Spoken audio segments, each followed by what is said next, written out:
Hello, I'm Twigs Way and I'm going to talk to you about yellow.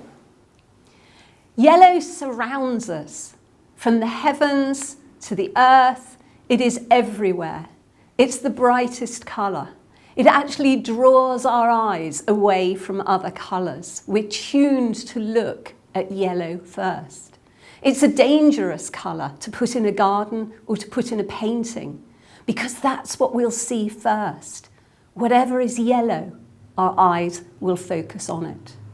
And yellow is all around us in all the different colours, from the bright colours of the chromes to the deep earthy ochres and the cadmium yellows. It is of all hues and all tones, and it is a warm and beautiful colour. As Van Gogh said, how beautiful is yellow. Our prehistoric ancestors created life out of earth using yellows, reds and brown ochres to create panoramas of animals over 17,000 years ago. Deep inside caves in France and Spain, lit only by the flicker of firelight, horses, bison and mammoths prance across invisible horizons, their rumps and round bellies aglow with warm yellow suns they will never see. The powdered colour derives from an iron-rich mineral, goethite, which must have stained the skins of the artists as they blew the powdered colour onto the rough cave walls, staining them with the very colours that they made these horses with. Hunting magic or animal worship, no one can be certain of the purpose, but their earthy yellows still dance across the cave walls. Because of its delicacy and style, this particular image is one of what is known as the Chinese horses, although painted long before nations and empires existed.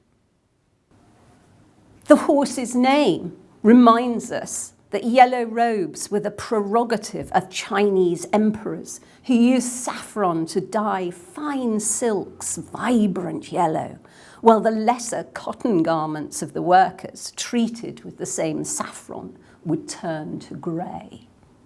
Ancient statues of kings and gods were often clothed in yellow robes, such as this brilliant angel from the 18th century Italy.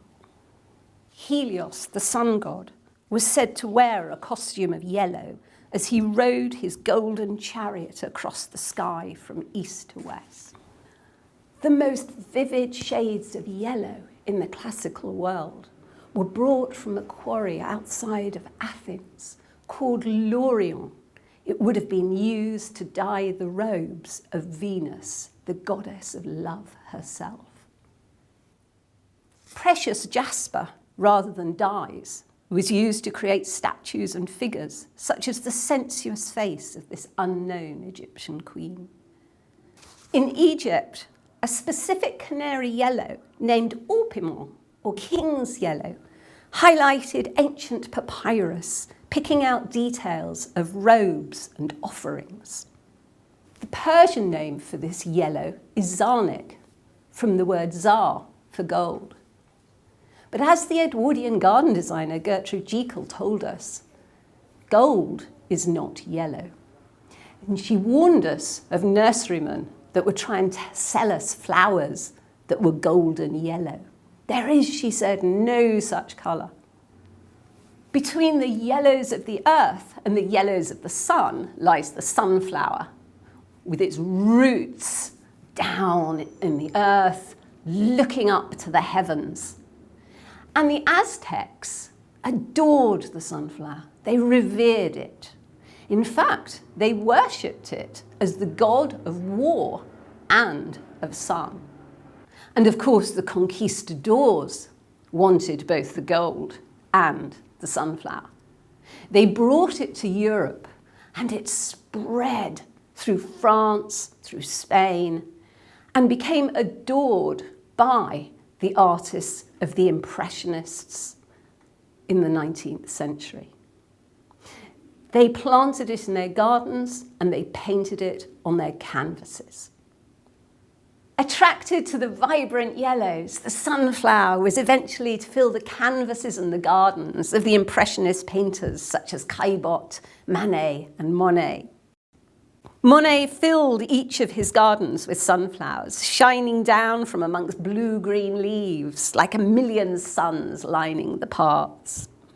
The sunflowers in Monet's garden at Vertuilles connect us to Vincent van Gogh, that master of yellows.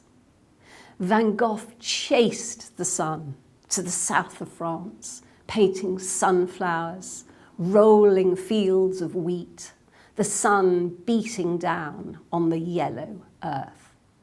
Van Gogh painted himself as a mosaic of straw yellows in a vain attempt to use colour to chase away his dark depressions. Van Gogh's 1887 painting, Quinces, Lemons and Pears, on a yellow backdrop with a yellow frame, was a masterpiece in hues and tones.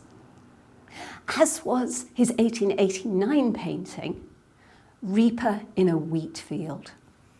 The wheat, painted with thick gobs of yellow, undulates around the reaper as he cuts it, rippling and churning.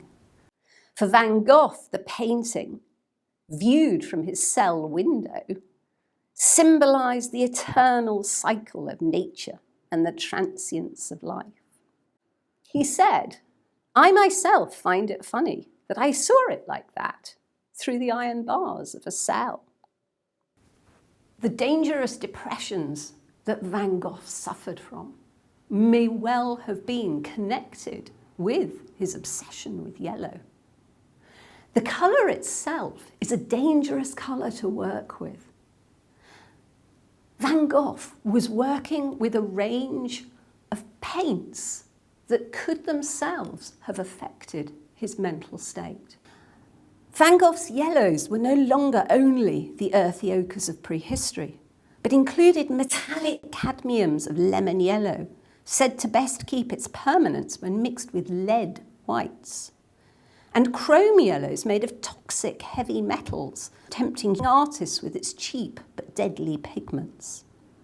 Those who indulged in chrome yellows, tempting hues, found seizures and abdominal pains followed, while uranium yellow, used to tint glass and ceramics, caused its users radiation poisoning. In the 19th century, popular decors of yellows and greens could be fatal for their fashionable inhabitants. They gave off arsenics and sulfide, fumes made worse when the curtains were closed and the heating was on. At Giverny, Monet painted his dining room in yellow, using 2 shades of pure chrome yellow and light chrome yellow, adding yellow chairs and contrasting them with a deep blue door and red and white tiles. The artist Whistler's house at Tite Street in Chelsea was also painted in yellow, and a friend commented it was like standing inside an egg. A very appropriate analogy, in fact, for a colour that is associated with rebirth and resurrection. For the less divine amongst us, spring still brings that yellow of renewal and hope. New life comes to the world through celandines, through buttercups, and even the humble dandelion. As Vincent van Gogh said, "How beautiful is yellow."